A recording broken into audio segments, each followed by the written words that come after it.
एक देवराज ब्राह्मण है। ब्राह्मण का क्या नाम है? देवराज। कितना प्यारा नाम है, लेकिन उसके कर्म इतने खराब है, इसका कर्म इतने खराब है, जितने कुकर्म होते हैं दुनिया के, जितने कुकर्म सब वो करता है। नाम तो देवराज है, कहते ना ऊंचा नाम और फीका पकवान। ऊंचा नाम फीका पकवान, नाम तो ऊंचा लेकिन दर्शन में कि कहावत और है, आप जान गए होंगे, पहचान गए होंगे।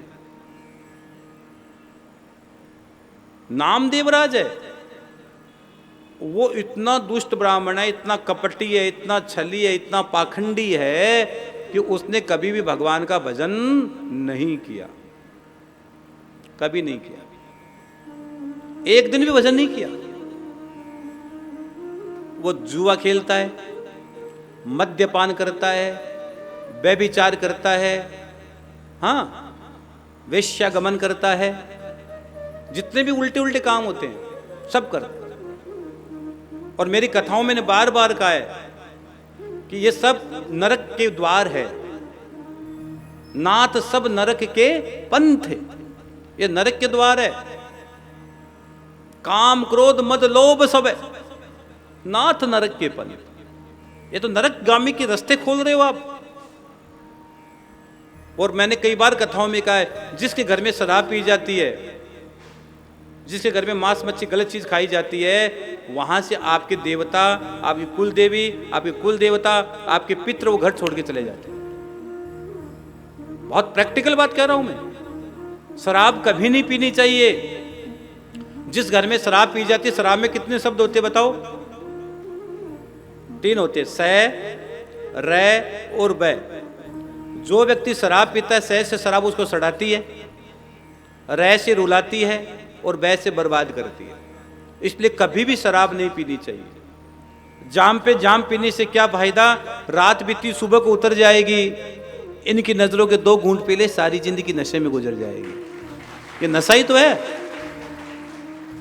बिन पिए नशा हो जाता है जब देखूं शाम सूरत तेरी।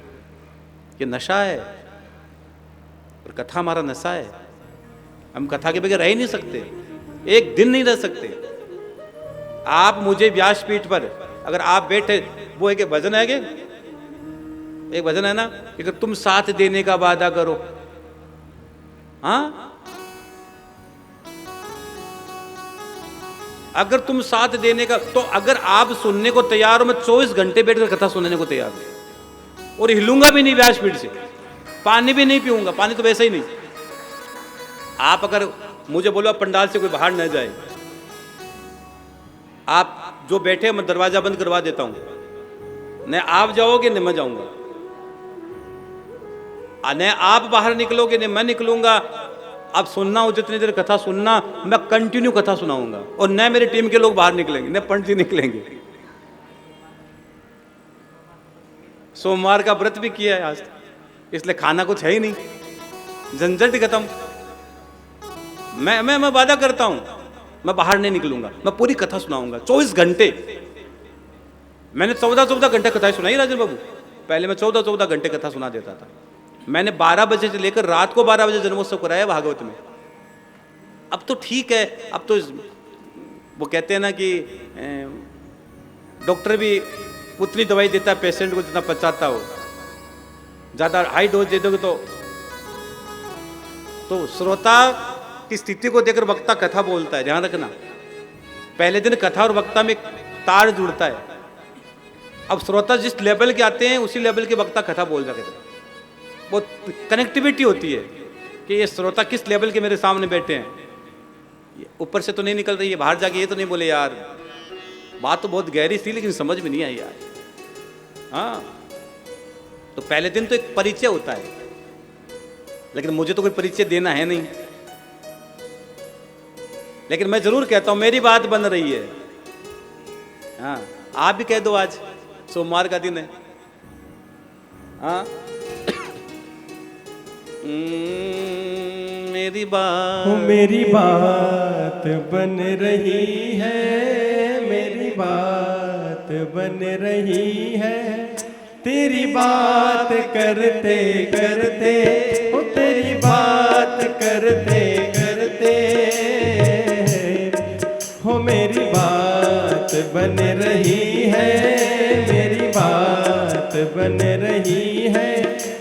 तेरी बात करते करते हो, तेरी बात करते करते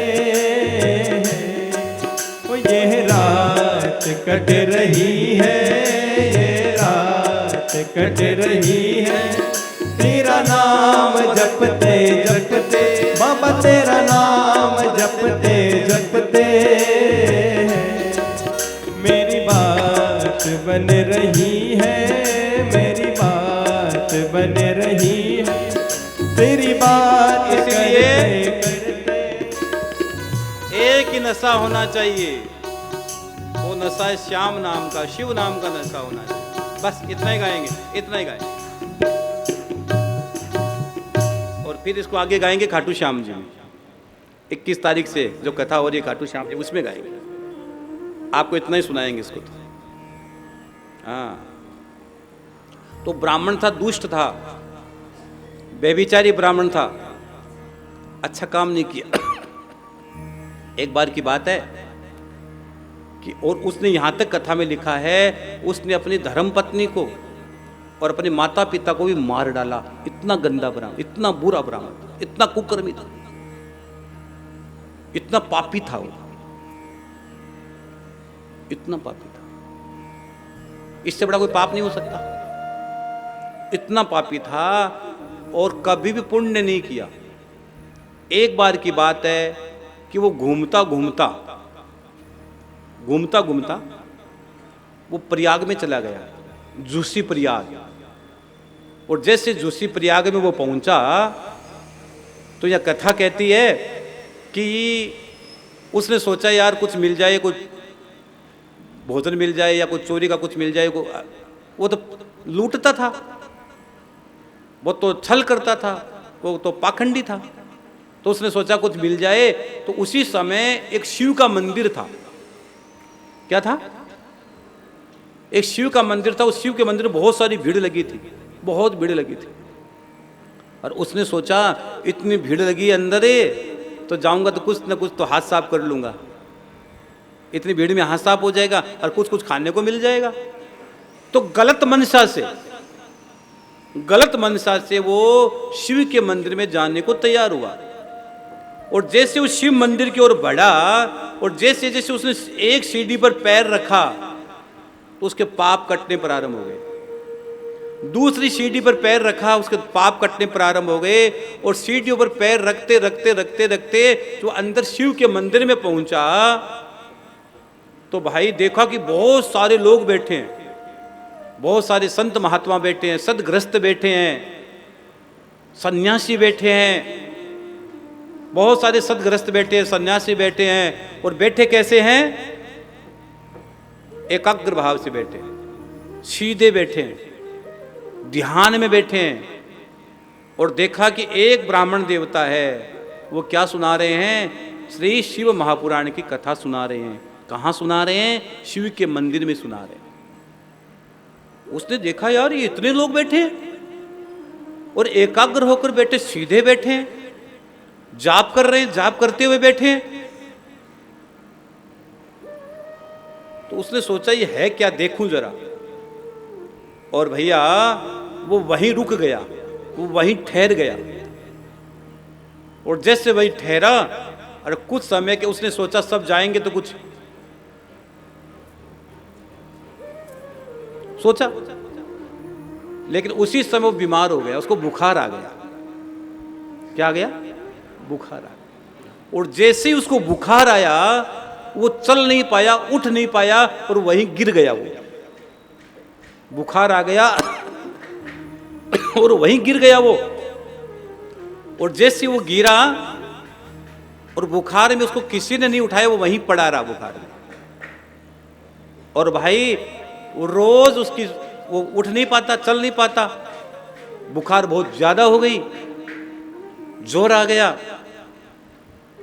वो तो क्षिप्रा है ना, ये ज्वर नाशनी है। क्षिप्रा में स्नान करने से बुखार नहीं आती। ये क्षिप्रा में जल है, इससे बुखार नहीं आती। ज्वर नाशनी, इसको ज्वर नाशनी भी कहा है। क्षिप्रा में स्नान करने आदमी को बुखार नहीं आती है, इस बात का ध्यान रखना।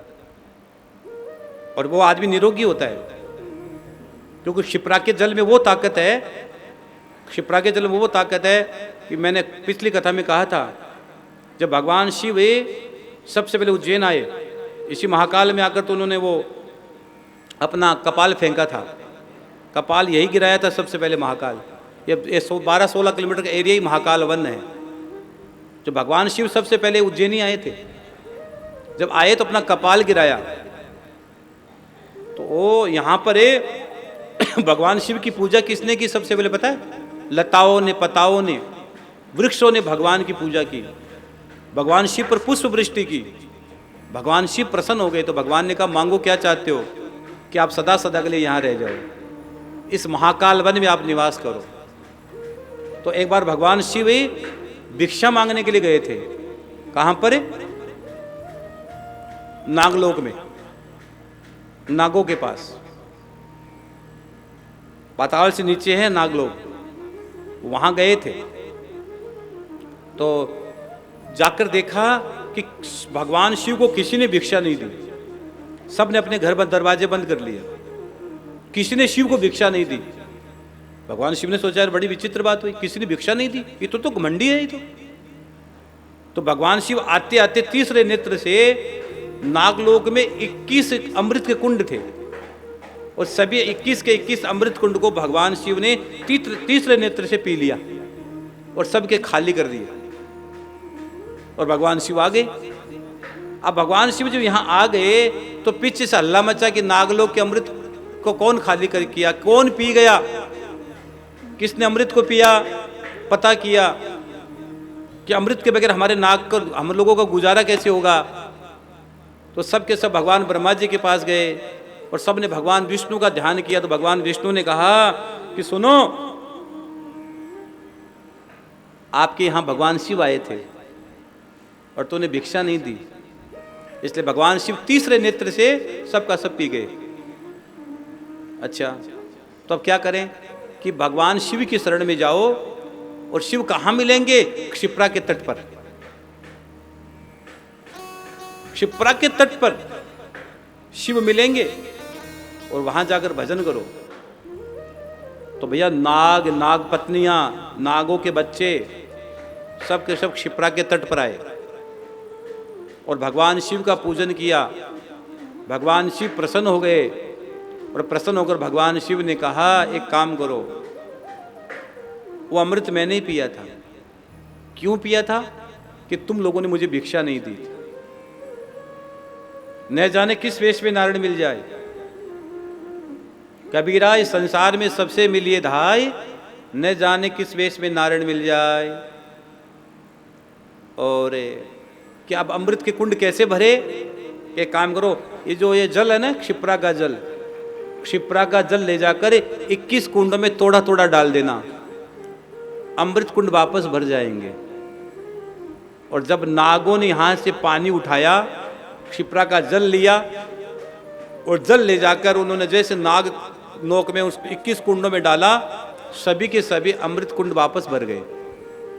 तो इसीलिए अगर आपके घर में कोई बीमारी चलती है, कोई पीड़ा चल रही है, तो क्षिप्रा के जल में स्नान किया करो।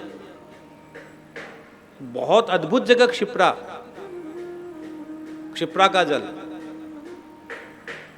तो यहां शिव महापुराण कहती है कि वो ब्राह्मण 1 महीने तक बीमार रहा, 1 महीने तक उस ब्राह्मण को बीमारी रही, और 1 महीने के बाद उसने पूरी 1 महीने कथा सुन ली, न चाहते हुए कथा सुन ली।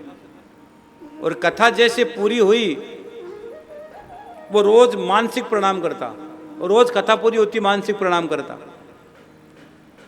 और शिव महापुराण कहती है कि 1 महीने के बाद उस ब्राह्मण की शिव कथा सुनते सुनते ही मृत्यु हो गई।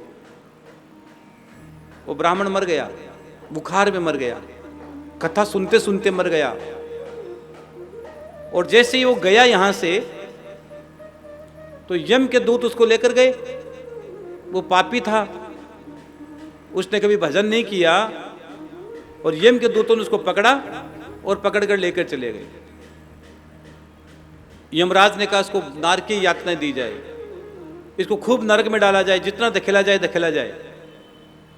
लेकिन उसी समय भगवान शिव के गण आ गए, भगवान शिव के पार्षद आ गए, और यमराज के यहाँ आकर कहते हैं, यमदूतों से कहा जो देवराज ब्राह्मण को तुम लेके आए हो ना, वो हमको दे दो।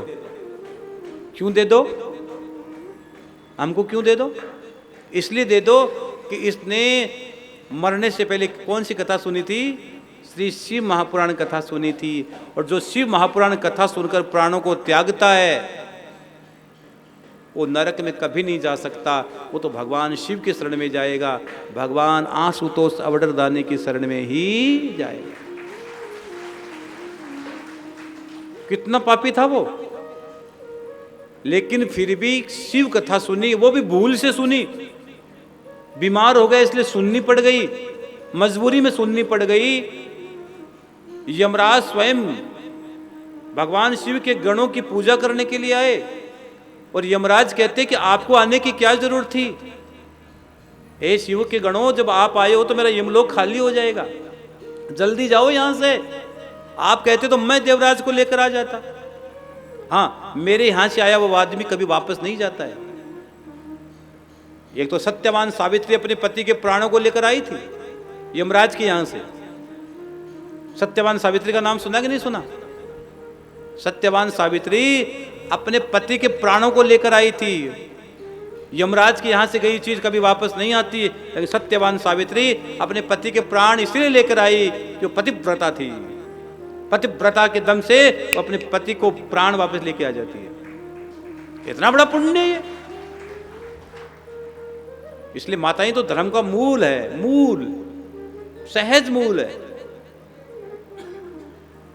तो यमराज ने देवराज ब्राह्मण को दे दिया, और जैसे देवराज ब्राह्मण को दिया, गणों ने, पार्षदों ने भगवान शिव को लाकर कहा, हे देव, ये लो देवराज ब्राह्मण, जिसने तुम्हारी कथा सुनी है और अंत में और कहीं नहीं जाएगा, वो सीधे आपके पास ही आएगा, आपके पास ही आएगा। इसलिए आप एक घड़ी, आधी घड़ी पढ़े लिखे हो तो भी कथा सुनो, नहीं पढ़े लिखे हो तो भी कथा सुनो। सुन तो सभी सकते हैं। कई लोग कहते हैं महाराज जी पढ़े लिखे नहीं, अनपढ़ हम। गोपियां पढ़ी लिखी थी क्या? गोपियों ने कौन सा LLB किया था?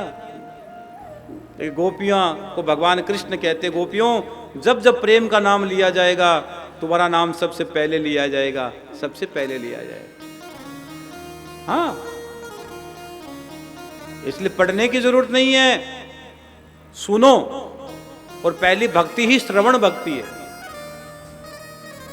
रुक्मणी ने नारद जी से सुना था कृष्ण के बारे में, और उसी समय कृष्ण से उन्होंने कांत भाव से विवाह कर लिया, कांत भाव से। इसे सुनो। महाराज जी सुनना तो नहीं आता है, जिसको सुनना आ गया उसको जीना आ गया। आज का मेरा मंत्र लिख लो, जिसको सुनना आ गया उसको जीना आ गया। आज को सुनना तो नहीं आता है महाराज जी, हम क्यों सुने? हम छोटे बाप के थोड़ी है ना, हम किसी के नहीं सुनेंगे। अगर नहीं सुनोगे, सुना करो, भगवान की कथा सुना करो, ठाकुर की कथा सुना करो, भगवान का चिंतन किया करो। जय श्री श्याम। आप सभी श्याम प्रेमियों से नम्र निवेदन है कि पूज्य महाराज श्री जी का YouTube चैनल मनुश्री जी महाराज रत्नगढ़ वाले को सर्च करें, सब्सक्राइब करें, शेयर करें, बेल आइकन दबाएं, ताकि महाराज श्री जी की वाणी जन जन तक पहुँचे और सभी को उसका लाभ प्राप्त हो। जय श्री श्याम।